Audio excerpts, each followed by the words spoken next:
diyaarinta xeerka carruurta Afrika iyo sharciga caalamiga ah ee xuquuqda carruurta ayaa mid loo gol leeyahay sidii carruurta Soomaaliyeed ay u heli lahaayeen xuquuq la mid ah kuwa ay helaan carruurta Afrika maadaama Soomaaliya ka mid tahay wadamada ka soo kabanaya burburka. Waxa soo agaasintay wasaaradda haweenka iyo horumarinta xuquuqda aadanaha ee dowladda federaalka Soomaaliya. Qodobada ugu muhiimsan ee ku jira xeerka carruurta Afrika ayaa waxaa ka mid ah ilaalinta xuquuqda carruurta Afrika, dhowridda xuquuqda, dhiirigelinta carruurta iyo xuquuqda ka qaybgalayaasha carruurta. agaasimaha waaxda horumarinta qoyska iyo xuquuqda carruurta ee wasaaradda haweenka iyo horumarinta xuquuqda aadanaha ee dowladda federaalka Soomaaliya Faadima Maxamed Cali ayaa ugu horreyn sharaxday ahmiyadda xeerka carruurta.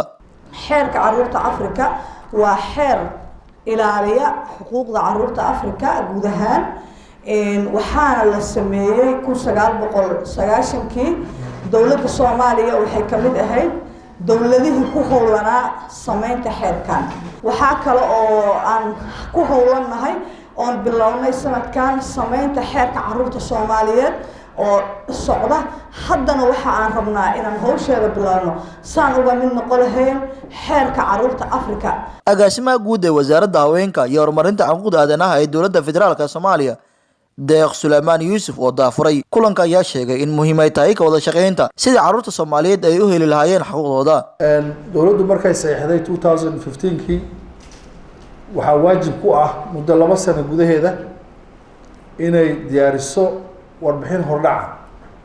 warbixinta hordhaca ayaa dowladda lagu qiimeyn doonaa sida ay uga go'an tahay inay dabaqdo shuruucdan ay saxiixday. marka warbixinta diyaarinteeda aad idinku qayb ka tihiin institutionada dowladduna ay qayb ka yihiin dhammaantood waxaa ku cad waxyaabaha ay mataqaanaa ummadda Soomaaliyeed ama ha noqoto institutionada dowladda ama ha noqoto local NGOs-ka waxa ka go'an oo kaga aadan fulinta shuruucdaas.